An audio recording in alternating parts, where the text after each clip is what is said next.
पर निंदा सुनि श्रवण मलिन भय और विषय दोष पर गाये। विषय दोष पर गाये का अभिप्राय निर्मलता के संदर्भ में रामायण की में इतनी विस्तृत व्याख्या है और बड़ा सुंदर संकेत है। क्या आप भोजन करते हैं और उसमें कोई आपको थोड़ी सी कील, कोई शीशे का टुकड़ा कभी मिल जाता है, कभी कंकड़ मिल जाता है और आपका ध्यान चला जाए तो बनाने वाले पर आपका क्रोध आ जाता है। कल शीशे का टुकड़ा मिलेगा तो व्यक्ति कहेगा कि तुमने ध्यान नहीं दिया, ये मेरे पेट में चला जाता तो क्या पेट की आंतों को न काट देता। और उसका अभिप्राय यह है कि भोजन ऐसा जाना चाहिए, जिह्वा कहती है कि जिसमें कोई गंदगी न हो। पर सोचिए, गोस्वामी जी ने यह कहा कि सबसे पहले अपनी जिह्वा को तो निर्मल बनाइए। जिह्वा को निर्मल बनाने का अर्थ है आपके जिह्वा के माध्यम से कोई कंकड़ चला गया, अगर शीशे का टुकड़ा पड़ गया तो आप कहेंगे आंत में चुभ जा गया, पर आपके शब्दों के द्वारा दूसरे के हृदय में जो चुभन होगी, क्या कभी आपका ध्यान उस पर जाता है? कितना बोल जाते हैं आप, कैसी भाषा बोल जाते हैं, कैसे शब्द कह जाते हैं, आपको कभी लगता है कि सामने वाले को हृदय में कितनी चोट पहुंचेगी हमारी वाणी के द्वारा। और इसलिए गोस्वामी जी ने कहा वाणी को निर्मल बनाना चाहिए। और इसीलिए शब्द आता है अहिल्या के प्रसंग में।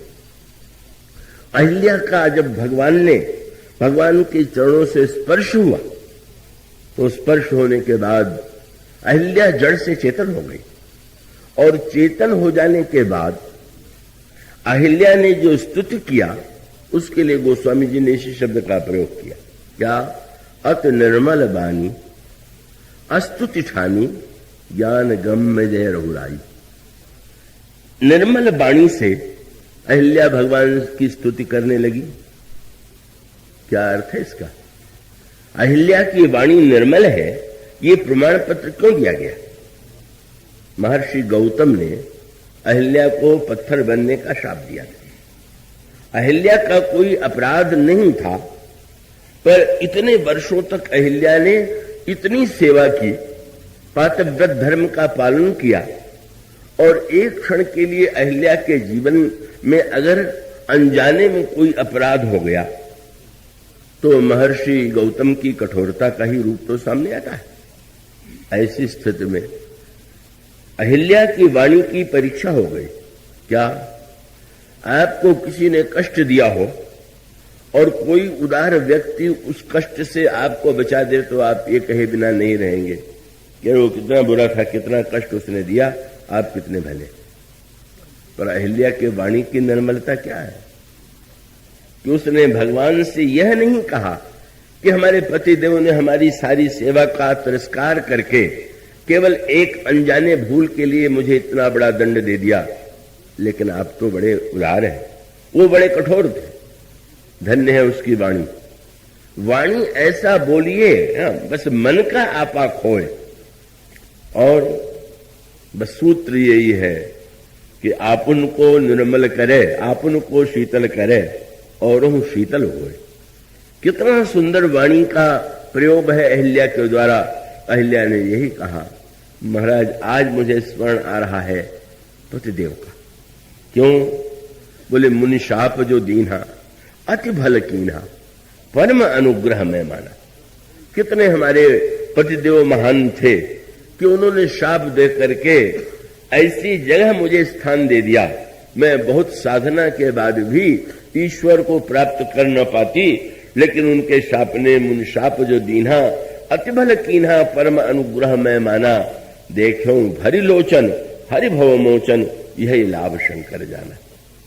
हमारी वाणी जो है न तो स्वयं मलिन हो, दोष युक्त हो, और न तो कान के माध्यम से हम दूसरों के अंतःकरण में मलिनता का संचार करें। इसीलिए तो भगवत कथा का जो उद्देश्य है उसके द्वारा भी उसका जो संकेत महर्षि वाल्मीकि से प्रभु ने पूछा कि मैं कहाँ रहूं, तो उसमें महर्षि वाल्मीकि ने प्रभु के निवास के लिए जो स्थान बताए उसमें से उन्होंने यही कहा, क्या उनका महाराज जस तुम्हार मानस विमल, बड़ा सुंदर संकेत। भगवान का गुण निर्मल है, भगवान का यश निर्मल है, चरित्र निर्मल है।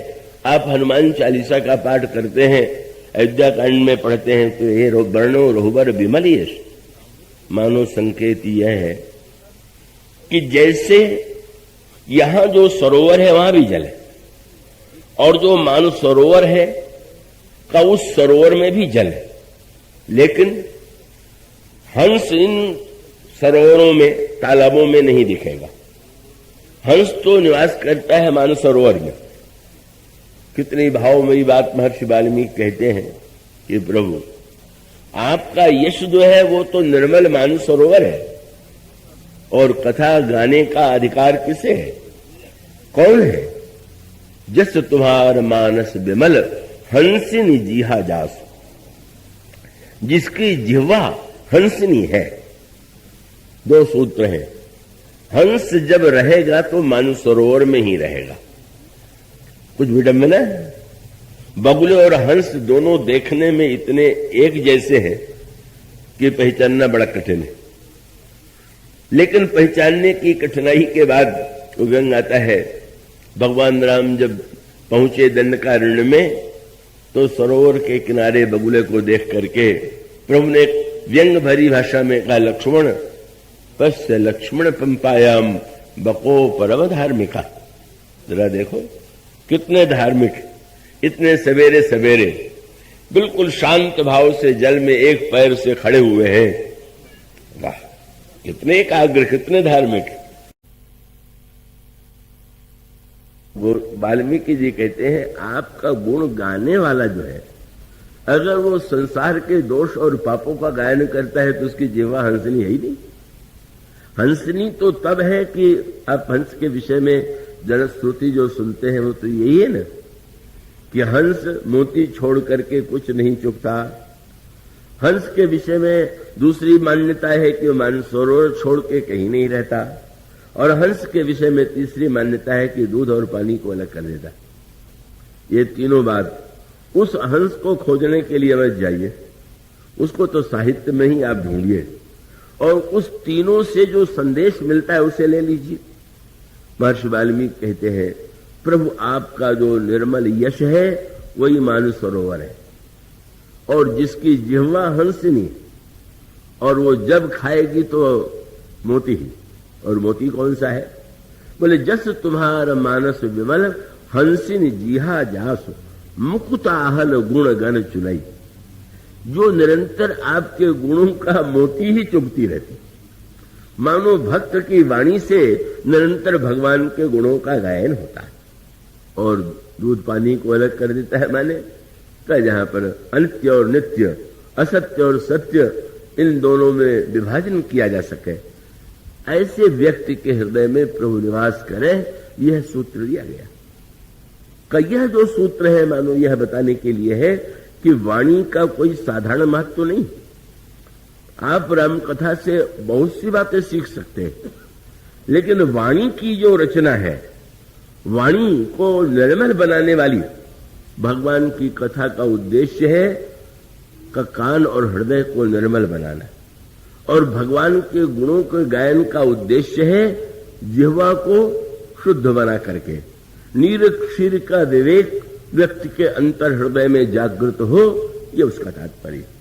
और इसलिए आप देखेंगे पूरे रामचरितमानस में प्रभु वो तो निर्मल से निर्मल है, उनकी निर्मलता के लिए तो क्या कहना है। वो तो ईश्वर का अंश जो जीव है उसके लिए भी शब्द यही आया है कि ईश्वर अंश जीव अविनाशी चेतन अमल सहज सुखराशि। निर्मलता उनका स्वरूप। और इस संदर्भ में केवल भगवान राम के चरित्र से हम अगर वाणी बोलना सीख जाएं तो इससे बढ़कर के जीवन के लिए प्रेरक बहुत सी अनेक बातें हैं, पर ये तो बड़े महत्व की बात है। और उस वचन रचना का प्रयोग आप यहां पर भी भीषण प्रसंग में भी सर्वत्र प्रभु के वाक्यों पर आप ध्यान दीजिए। सुग्रीव ने भगवान राम से कहा ये रावण का, दशानन का भाई है, भेद लेने के लिए आया हुआ है और मैं समझता हूं कि इसकी बात पर विश्वास नहीं करना चाहिए, बंदी बना लीजिए।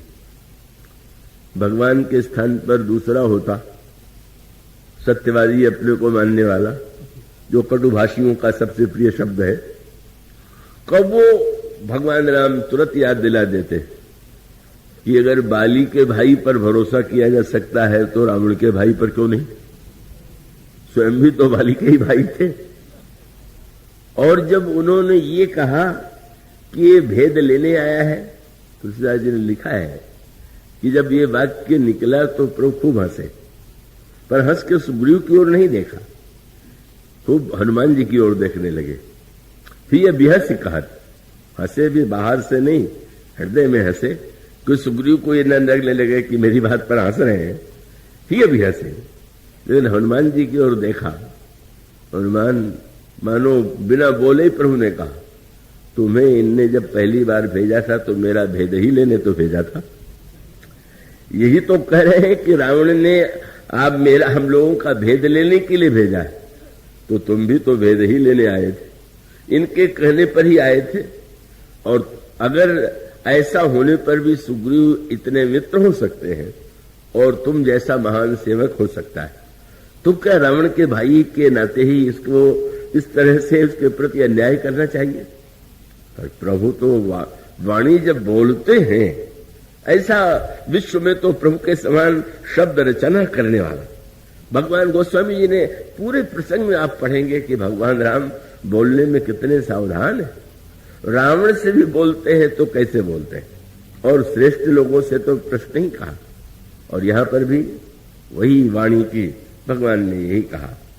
प्रसन्न होकर के सुग्रीव ने कहा इसको बंदी बना लीजिए, और प्रभु ने कहा सखा नीति तुम नीक विचारी। नहीं नहीं, वाह, आप तो प्रधानमंत्री हैं, आप तो बड़े राजनीतिज्ञ हैं, आपने तो बहुत ही सुंदर नीति की बात कही। प्रशंसा कर रहे हैं, निंदा नहीं करते, आलोचना नहीं करते, बल्कि कहते बहुत अच्छी बात कही।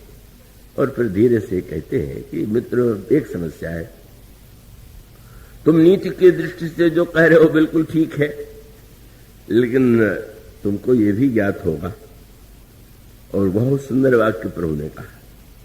कौशल्या जी ने जब श्री सीता जी को वन जाने के लिए प्रस्तुत देखा तो बड़े स्नेह से कहा कि पुत्र राम, ये मेरी पुत्री जो है ये तो कल्पलता है, ये तो अमृत की जड़ी है, और मैं तो इतने दिन से इस कल्पलता, इस अमृत की जड़ी को निरंतर बचाए रखने की चेष्टा करती हूं। कल्प बेली जिमी बहुविधि लाली, और सींच स्नेह सलिल प्रतिपाली। अब प्रेम प्रेम के द्वारा इस अमृत की जड़ी को हमने सींचा है। सो बन सो सिय जहन चलत बन साथा। वह सीता बन जाना चाहती है, तो पुत्र मैं ये पूछती हूं कि विश्व वाटिका की सोह सुत सुभग सजीवन मूरी। पुत्र, अमृत की जो जड़ी है वो तो जहां दिव्य वाटिका है वहीं होना चाहिए। कब वन क्या है, वो तो मानो विश्व वाटिका है, विष का बाग है। तो क्या हमारी ये अमृत की भाई जो पुत्र वधू है, क्या वहां उसकी शोभा रहेगी? सीता जी ने मां की ओर देखा और प्रभु की ओर देखा, और सीता जी का तात्पर्य यही था कि मां ने तो बिल्कुल अनजाने में भी वह कह दिया जो सत्य है। क्या? अगर जंगल विष की वाटिका है और जहां विष ही विष है, वहीं तो अमृत की जड़ी की आवश्यकता है। यहां तो इतनी अमृत की जड़ियां हैं कि मैं रहूं न रहूं कोई अंतर